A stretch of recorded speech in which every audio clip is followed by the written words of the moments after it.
Arguments for God number 4.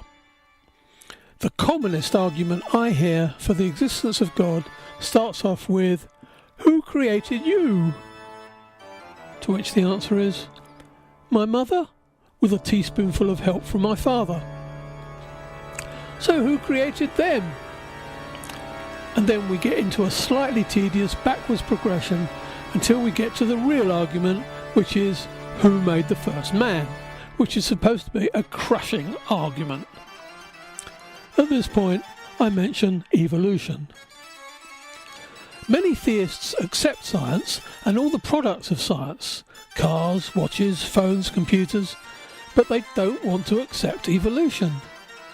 That's a subject for another video. But even if they accept evolution, then we work our way back to, who created the first cell? And then I explain abiogenesis.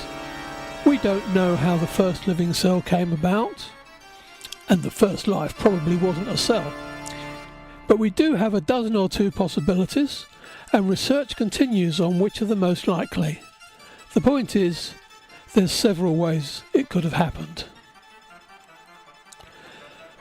So then we go further back in time to the universe. Who created the universe? The words who and created are, of course, assuming what he is trying to prove. So this is first corrected to, how did the universe come about? Most of the people I speak to have heard about the Big Bang and assume that this was the starting point. But we don't know that. All we know is that 1. It happened, and 2. We don't know what happened before that. And it might actually not be meaningful to talk about before that, just like it is not meaningful to talk about what is north of the North Pole. So where did the universe come from? Good question. There are 4 possibilities for where the universe came from. 1. It was always there. Or 2. It came from nothing.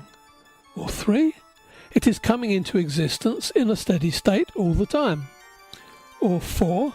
It was sneezed out by the great green arkle seizure. At the moment, we don't know which of those 4 is the right one. Research is continuing. But there is a problem with number 4, because then that raises the question, where did the great green arkle seizure come from?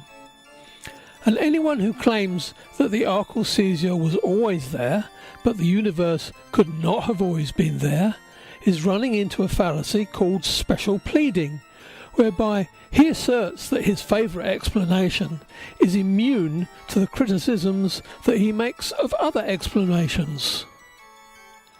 The existence of God is unproven.